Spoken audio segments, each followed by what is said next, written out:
To see someone so relatable, he's gone to a school in a borough that I've gone to school in, kind of sets the boundaries high. There's no limits. You can achieve something if you really want to do it.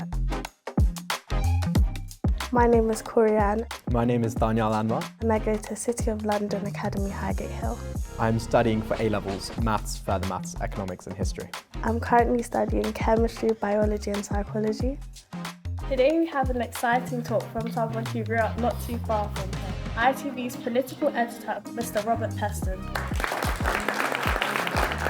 To interview Robert Peston today was a very beneficial experience, not only for my confidence in speaking, but also getting an insight into journalism.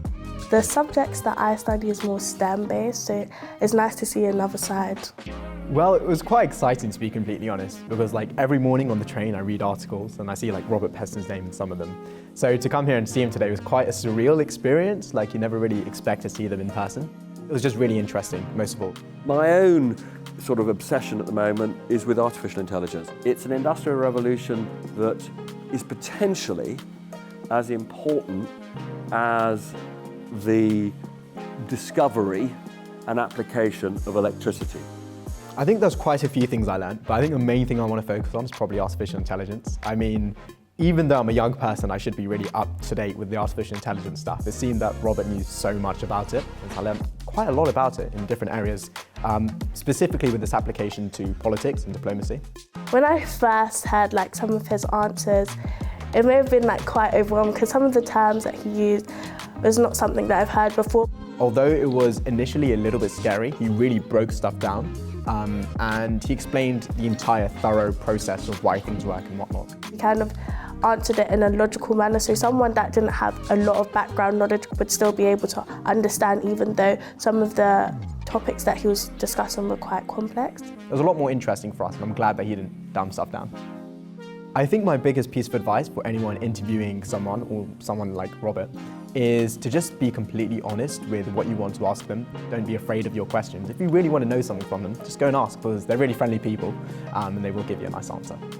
If I could interview anyone, dead or alive, I'd probably choose Mary Seacole, because she was a very pivotal person in the Crimean War. In healthcare, she was a nurse. I just found her story quite appealing. I think I would interview Sun Tzu, who wrote the book called The Art of War. It's a pretty interesting book, I quite liked it, and I think there's principles within the book which are applicable to modern life, even though it's published years and years ago. So I think if I were to be able to interview him, I'd probably ask him how his principles apply to modern day life and what we can learn from them. I do love what I do, and it's clear to me as I look around the country, there are too many people who are in jobs that they don't enjoy and they don't like, and they sort of feel they just have to do them. You've got to feel that it's going with the grain of who you are and who you want to be. People that are really public, you kind of think, oh, they've gone to a private school, but to see someone so relatable, he's gone to a school in a borough that I've gone to school in, kind of sets the boundaries high and knows that there's no limits. You can achieve something if you really want to do it, and I find that really inspirational and interesting.